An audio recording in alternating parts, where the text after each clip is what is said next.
नमस्कार, Indian news में आपका स्वागत है। मैं हूं प्रीति विश्वास। आइए जानते हैं आज का दिन आपके लिए कैसा होगा। वैदिक ज्योतिष शास्त्र में कुल 12 राशियों का वर्णन किया गया है। हर राशि का स्वामी ग्रह होता है और ग्रह नक्षत्रों की चाल से राशिफल का आकलन किया जाता है। आज 18 जनवरी 2024 दिन गुरुवार है और गुरुवार का दिन श्री हरि और लक्ष्मी जी की पूजा उपासना के लिए समर्पित होता है। तो चलिए जानते हैं आज के दिन किन राशि वालों को होगा लाभ और किन राशि वालों को रहना होगा आज के दिन सावधान। मेष राशि के लिए आज का राशिफल कहता है कि दिन उत्साह पूर्वक व्यतीत होगा। किसी नई चीज या योजना के लिए भी दिन बहुत अच्छा है। घर और ऑफिस के बीच सही तालमेल बना पाएंगे। व्यापार में धन लाभ का प्रबल योग बनेगा। वृषभ राशि के लिए आज का दिन बहुत ही खुशी भरा होगा। मानसिक रूप से आप प्रसन्न रहेंगे, इसलिए यदि कुछ चुनौतियां भी आती हैं तो भी आप उनका प्रसन्नता पूर्वक सामना करेंगे। मिथुन राशि के जातक आज का दिन आपके लिए शानदार रहेगा। घर में स्वजनों का आना जाना लगा रहेगा। इस राशि के छात्रों को करियर में सकारात्मक परिणाम मिलेंगे। गणेश जी की आरती करें, सबके साथ संबंध बेहतर होंगे। कर्क राशि के लिए आज का राशिफल कहता है मन में विचारों की अधिकता के कारण कुछ अशांत हो सकते हैं। व्यवसाय में पिता का सहयोग प्राप्त होगा और आपके करीबी दोस्त की मदद से आपको कोई फायदेमंद सौदा करने में मदद होगी। सिंह राशि के जातक आज का दिन आपके लिए अपने पुराने काम निपटाने के लिए बेहतर रहने वाला है। लंबे समय से रुके हुए कार्यों की जमी हुई धूल को साफ करें और आगे बढ़ें, तभी आप सफलता प्राप्त कर पाएंगे। कन्या राशि आज आपका दिन शानदार रहेगा। रुके हुए कार्यों में किसी मित्र का सहयोग प्राप्त होगा। ऑफिस में सहकर्मियों का सहयोग मिलेगा। सूर्य देव को जल चढ़ाएं। जीवन में अन्य लोगों का सहयोग मिलता रहेगा और आप आगे बढ़ते रहेंगे। तुला राशि के जातक आज आसपास के कुछ सकारात्मक बदलाव आपके जीवन को बेहतर बना सकते हैं। कुछ नए लोग भी आपके काम से जुड़ेंगे। कोई बड़ा काम करने की प्रबल इच्छा आज जागृत होगी। वृश्चिक राशि के जातक आज अच्छे आर्थिक लाभ के योग बन रहे हैं, इसलिए आगे बढ़ें और इसका स्वागत करें और कड़ी मेहनत निरंतर करते रहें। परिवार का पूरा सहयोग आपके साथ रहेगा। आर्थिक रूप से आप मजबूत होंगे। धनु राशि के जातक आज का दिन आपके लिए भी बहुत अच्छा रहने वाला है। रास्ते में किसी घनिष्ठ मित्र से मुलाकात होगी जिससे मिलकर आप प्रसन्न रहेंगे। दफ्तर में बॉस आपसे प्रसन्न होगा। मकर राशि के जातक आज आपका दिन शैक्षिक कार्यों में बेहतर परिणाम देने वाला। लेन देन में जल्दबाजी बिल्कुल ना करें। कीमती सामान सुरक्षित रखें और बनते कामों में विघ्न आ सकते हैं, सतर्क रहें। कुंभ राशि के जातक एक साथ कई काम निपटाने में जल्दबाजी हो सकती है, जिसे आपको नहीं करना है, नहीं तो कोई भी काम नहीं बन पाएगा। सारे काम बिगड़ते जाएंगे। पारिवारिक जीवन में भी कुछ तनाव हो सकता है, लेकिन जो लोग प्रेम जीवन में हैं आज आराम से रहेंगे और अच्छे परिणाम मिलेंगे। मीन राशि के जातकों के लिए आज का राशिफल कहता है कि आपके लिए तो दिन अच्छा रहेगा। किसी खास व्यक्ति से भी आपको कोई बड़ा फायदा मिल सकता है। आपको कार्यों की जो सराहना वो भी मिलेगी और आपके समस्याओं का समाधान हो सकता है।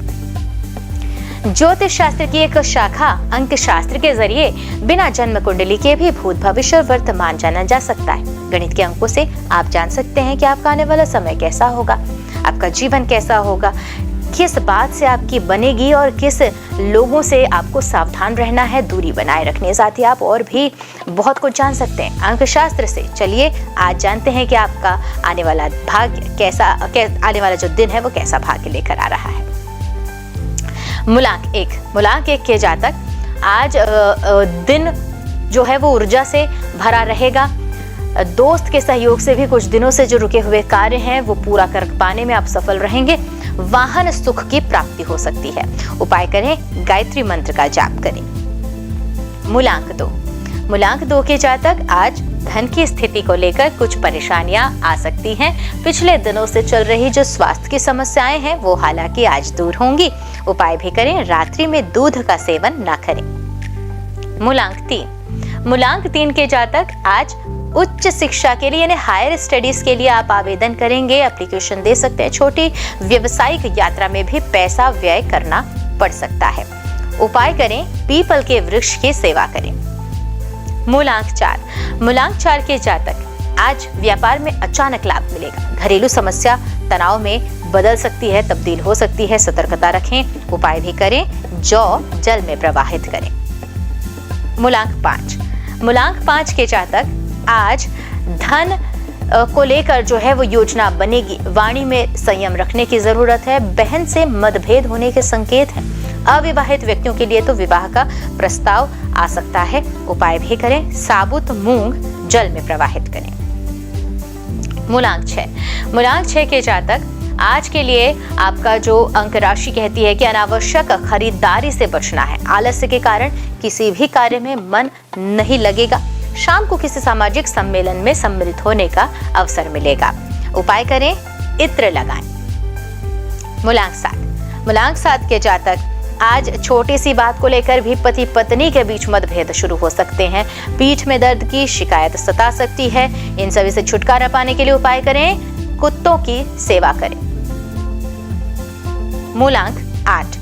मूलांक 8 के जातकों के लिए आज महत्वपूर्ण निर्णय लेने से पहले किसी भी अनुभवी व्यक्ति से जरूर परामर्श ले लें। बच्चों के करियर को लेकर भी कुछ चिंता हो सकती है।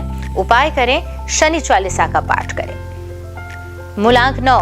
मूलांक 9 के जातक आज अधिकतर क्षेत्र में वृद्धि होगी। जोखिम भरे कार्यों से भी लाभ प्राप्ति होने के संकेत, धन लाभ का प्रबल योग बन रहा है। उपाय करें, मंगलवार को हनुमान जी को चोला अर्पित करें। आइए अब जानते हैं आज का पंचांग। हिंदू पंचांग के अनुसार जनवरी 18, 2024 गुरुवार, पौष माह की शुक्ल पक्ष अष्टमी तिथि है। सूर्य और चंद्रमा का समय, सूर्योदय सुबह 7:14 पर, सूर्यास्त शाम 5:59 पर, चंद्रोदय 18 जनवरी दोपहर 12:04 पर, चंद्रास्त 19 जनवरी रात 1:17 पर। तिथि शुक्ल पक्ष अष्टमी 17 जनवरी रात 10:07 से 18 जनवरी रात 8:45 पर। शुक्ल पक्ष नवमी 18 जनवरी रात 8:45 से 19 जनवरी शाम 7:52 पर। नक्षत्र अश्विनी 18 जनवरी रात 3:33 से 19 जनवरी रात 2:58 तक। भरणी 19 जनवरी रात 2:58 से 20 जनवरी रात 2:50 तक। करण विष्टि 17 जनवरी रात 10:07 से 18 जनवरी सुबह 9:22 तक। बव 18 जनवरी सुबह 9:22 से 18 जनवरी रात 8:45 तक। बालव 18 जनवरी रात 8:45 से 19 जनवरी सुबह 8:15 तक। योग सिद्ध 17 जनवरी रात शाम 5:12 से 18 जनवरी दोपहर 2:47 तक। साध्य 18 जनवरी दोपहर 2:47 से 19 जनवरी दोपहर 12:45 तक। अशुभ काल राहु दोपहर 1:57 से 3:18 तक। यमगण सुबह 7:14 से 8:34 तक। कुलिक सुबह 9:55 से 11:16 तक। दुर्मुहूर्त सुबह 10:49 से 11:32 तक और दोपहर 3:07 से 3:50 तक। वर्ज्यम दोपहर 12:31 से 2:06 तक। शुभ काल अभिजीत मुहूर्त दोपहर 12:15 से 12:58 तक। अमृत काल शाम 7:56 से रात 9:30 तक। ब्रह्म मुहूर्त सुबह 5:37 से 6:25 तक। तो ये तो थी आज की राशिफल, अंक राशि और पंचांग। कल फिर मिलेंगे इंडियन न्यूज में आपके भाग्य के बदलते सितारों की दशा को लेकर हमारे विशेष कार्यक्रम राशिफल में। तब तक के लिए नमस्कार।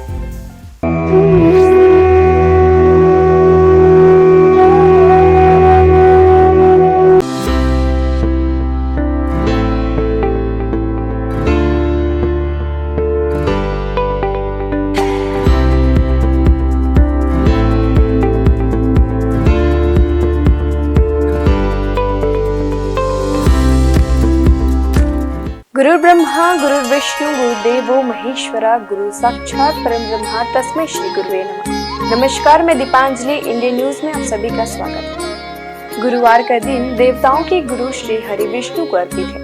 भगवान विष्णु बुद्धि और शिक्षा का कारक माने जाते हैं। गुरुवार का दिन हरि विष्णु की पूजा करने से धन, विद्या, मान सम्मान, प्रतिष्ठा और कई अन्य महत्वाकांक्षी फल की प्राप्ति होती है। गुरुवार का व्रत बड़ा ही फलदायी माना जाता है।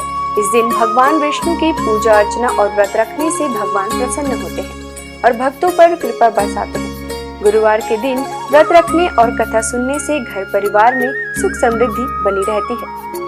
गुरुवार के दिन सुबह जल्दी उठकर स्नान करें। इसके बाद पूजा घर या केले के पेड़ के नीचे भगवान श्री हरि विष्णु की प्रतिमा या फोटो रखकर उन्हें प्रणाम करें। कोई नया छोटा सा पीला वस्त्र भगवान को अर्पित करें।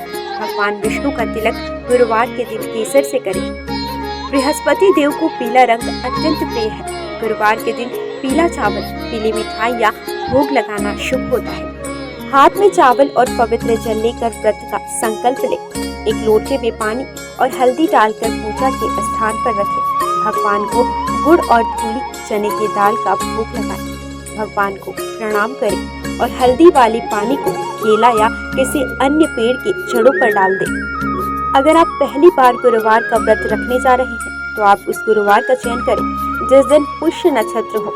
अगर ये संभव न हो पाए तो किसी भी मास के शुक्ल पक्ष के पहले गुरुवार इस व्रत की शुरुआत कर सकते हैं। आपको बता दें कि अगर आप व्रत प्रारंभ करने जा रहे हैं तो इस दौरान पौष माह न हो। गुरुवार को पीले वस्त्र पहनना शुभ होता है। आइए जानते हैं श्री हरि विष्णु की प्रसिद्ध मंदिरों के बारे में। बद्रीनाथ धाम उत्तराखंड में हिंदू धर्म के 4 धामों में से एक बद्रीनाथ मंदिर है जो भगवान विष्णु का सबसे प्राचीन मंदिर है। बद्रीनाथ मंदिर उत्तराखंड के चमोली में स्थित है। माना जाता है कि बद्रीनाथ मंदिर का निर्माण 7वीं 9वीं सदी में हुआ था। यहाँ भगवान विष्णु की 1 मीटर लंबी शालिग्राम की मूर्ति स्थापित है। मान्यता है कि यह प्रतिमा स्वयं प्रकट हुई। जगन्नाथ मंदिर जो है ओडिशा में, ओडिशा के पुरी जिले में जगन्नाथ मंदिर है। यह मंदिर भगवान विष्णु के अवतार श्री कृष्ण को समर्पित है। जगन्नाथ मंदिर पूरे हिंदुओं के 4 धामों में से एक है। मंदिर के ऊपर लहराने वाला झंडा उल्टी दिशा में लहराता है। मान्यता है कि इस मंदिर के ऊपर से कोई पक्षी तक नहीं उड़ता। हर साल भव्य जगन्नाथ रथ निकाली जाती है जिसमें श्री कृष्ण अपने बड़े भाई बलराम और बहन सुभद्रा के साथ होते हैं। इस रथ यात्रा में दुनिया भर से लाखों श्रद्धालु शामिल होते हैं। द्वारकाधीश मंदिर गुजरात भगवान विष्णु के सबसे बड़े मंदिरों में गुजरात का द्वारकाधीश मंदिर है। यह विष्णु मंदिर जी के अवतार श्री कृष्ण को समर्पित है। मथुरा छोड़कर कृष्ण द्वारका पहुंचे और अपना साम्राज्य स्थापित किया। यहाँ उन्हें द्वारकाधीश के नाम से पुकारा जाने लगा। यह हिंदू धर्म के सबसे प्राचीन और भव्य मंदिरों में शामिल है जिसका इतिहास 2000 साल से भी अधिक पुराना है। रंगनाथ स्वामी मंदिर जो है तमिलनाडु में। दक्षिण भारत के तमिलनाडु में श्री हरि का भव्य मंदिर है। तमिलनाडु के तिरुचिरापल्ली शहर के श्रीरंगम में स्थित रंगनाथ स्वामी मंदिर भगवान विष्णु को समर्पित है। इस मंदिर में श्री हरि विष्णु शेषनाग शैया पर विराजे हुए हैं। इस मंदिर का परिसर भारत के सबसे बड़े मंदिरों में शामिल है। वेंकटेश्वर यह भगवान विष्णु के सबसे पुराने और प्रसिद्ध मंदिरों में से एक है। वेंकटेश्वर मंदिर तिरुपति के पास तिरुमाला पहाड़ी पर है। हर साल अनगिनत लोग यहाँ आकर भगवान वेंकटेश का आशीर्वाद और दर्शन पाते हैं।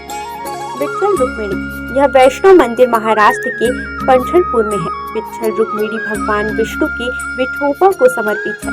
यहाँ श्री हरि और उनकी पत्नी रुक्मिणी विराजमान है। सिंहाचलम मंदिर यह मंदिर विशाखापट्टनम के पास है। सिंहाचलम में भगवान विष्णु के नरसिंह अवतार की पूजा की जाती है। कनक भवन अयोध्या के राम मंदिर को कनक भवन के नाम से भी जाना जाता है। यहाँ श्री हरि के राम अवतार को पूजा जाता है। इस मंदिर में रामनवमी का उत्सव बड़े हर्ष के साथ मनाया जाता है। माना जाता है कि कनक भवन में श्री राम ने कौशल्या के गर्भ से जन्म लिया था। द्वापर युग में जब भगवान विष्णु श्री कृष्ण के रूप में अवतरित हुए थे तो उन्होंने अपने उपदेशों और लीलाओं से संपूर्ण मानव जाति को उचित और अनुचित का बोध कराया था। और इसी कड़ी में उन्होंने कुरुक्षेत्र के मैदान में महाभारत युद्ध के दौरान गीता उपदेश भी दिया था, जिसमें उन्होंने समस्त मानव जाति को धर्म और कर्म का ज्ञान दिया था। ज्ञान और उपदेश के अलावा श्री हरि विष्णु के पास कुछ प्रलयंकारी अस्त्र भी थे। तो आइए जानते हैं श्री हरि विष्णु 5 सबसे शक्तिशाली अस्त्र के विषय के बारे में। पहला, कौमोदकी गदा। कौमोदकी गदा को श्री विष्णु की शक्तियों का स्रोत माना जाता है। इस गदा को भगवान विष्णु अपने बाएं हाथ में धारण करते हैं। विष्णु जी की ध्यानावस्था में कौमोदकी ज्ञान, बुद्धि एवं समय की शक्ति को प्रदर्शित करता है। विष्णु पुराण में गदा को ज्ञान की शक्ति बताया गया है। इसके अतिरिक्त यह गदा अहम और अहंकार की प्रवृत्ति को भी प्रदर्शित करता है। विष्णु धर्मोच्चर पुराण में कौमोदकी भगवान विष्णु की पत्नी तथा समृद्धि एवं बुद्धि की देवी लक्ष्मी को दर्शाता है। वहीं कृष्णोपनिषद के अनुसार यह गदा मां काली अर्थात समय की शक्ति को दर्शाता है। यह गदा महाभारत काल में भगवान कृष्ण को वरुण देव से प्राप्त हुई थी। यह भयंकर गर्जना उत्पन्न करके शक्तिशाली असुरों और राक्षसों का विनाश करने में सक्षम थी। दूसरा शक्तिशाली अस्त्र नारायणास्त्र। यदि नारायणास्त्र का एक बार प्रयोग कर दिया जाए तो संपूर्ण सृष्टि में कोई भी शक्ति इसे रोकने में सक्षम नहीं। शत्रु यदि कहीं छुप भी जाए तो भी यह अस्त्र उसे ढूंढकर उसका वध कर देता था। इस अस्त्र को केवल उसके सामने खुद को समर्पण करके ही रोका जा सकता था। इसका निर्माण सतयुग में स्वयं भगवान नारायण द्वारा किया गया था। महाभारत काल में इस अस्त्र का ज्ञान भगवान विष्णु के रूप में भगवान कृष्ण, गुरु द्रोणाचार्य और उनके पुत्र अश्वत्थामा को था। सुदर्शन चक्र। सुदर्शन चक्र भगवान विष्णु का सबसे प्रिय अस्त्र माना जाता है। यह चक्र 12 अरों, 2 युगों और 6 नाभियों से युक्त था। यह अत्यंत गतिशील और बड़े से बड़े अस्त्रों का नाश करने वाला था। इसके अरों में देवता, सभी राशियां, अग्नि, ऋत्विक, सोम, वरुण, मृत्यु, इंद्र, प्रजापति, हनुमान, तप, धन्वंतरी और चैत्र माह से फाल्गुन माह तक सभी 12 मास प्रतिष्ठित थे। सुदर्शन चक्र को उंगली से घुमाने पर यह वायु के प्रवाह के साथ मिलकर अग्नि प्रज्वलित कर शत्रु को भस्म कर सकता है।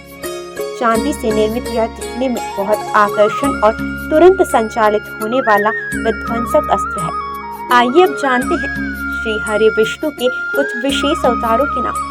मत्स्य अवतार, कूर्म अवतार, वराह अवतार, भगवान नृसिंह। वामन अवतार, श्री राम अवतार, श्री कृष्ण अवतार, परशुराम अवतार, बुद्ध अवतार, कल्कि अवतार। भगवान को उनके प्रिय फूल चढ़ाने से वे जल्द प्रसन्न हो जाते हैं। भगवान को फूल अर्पित करते समय भी कुछ नियमों का ध्यान रखना चाहिए। आइए जानते हैं भगवान विष्णु को कौन से फूल अर्पित करने से क्या फल प्राप्त होता है। कदम के फूल।